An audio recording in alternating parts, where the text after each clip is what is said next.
because they had resources. Absolutely. And so no, they did not want to be sued individually. Now, this is your Human bookstore in Harlem. Right. But before, I had a subchapter S corporation because the business did not make money at the beginning, and all those losses flowed to me personally. Therefore, I could write that off, and that was much easier. Then I went to a C Corp when the business started to make money. And so those, then the business was taxed. And then in LLC, the last one. So, so you morphed quite a bit in this. And I've been everything else. That's interesting to hear. But we actually moved from LLC to the corporation. So it kind of happened mid I also caution businesses work with an accountant and with an attorney, because as your business begins to morph, they can say, wait, hold up. I think we need to make a change here because it has certain tax implications.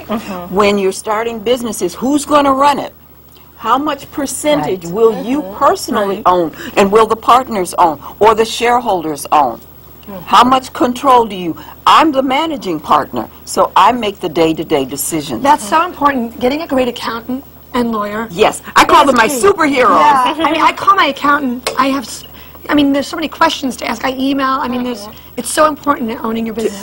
When you're doing a partnership, though, how do you best assess value and contribution, and what is worth what? Yes, that's what. And that's where the accountant comes in, and you just and to help you decide. I remember in the beginning, I said, "Oh, we're equal. It's no big deal." And then you might be putting out 80, and I didn't worry, and I really didn't worry about it.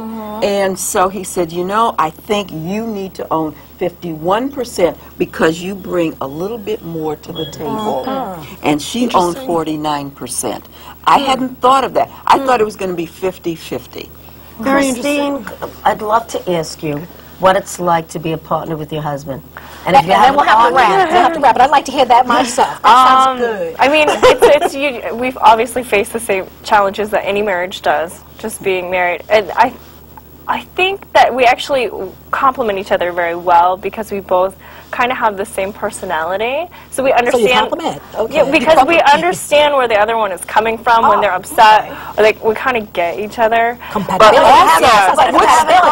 also, which skills do I bring to the table, and which skills does he bring to the table? So the work gets balanced. Yeah, and it's definitely been a growing and changing and evolving relationship because when we first got into business, I was much younger than what I am now. So he was in charge, and you relied on him. It definitely has shifted the balance of I don't want to say power because it's not power, basically. But yeah, and it's been awesome that my husband actually was willing to let me kind of take ownership of a lot of the things that wouldn't necessarily.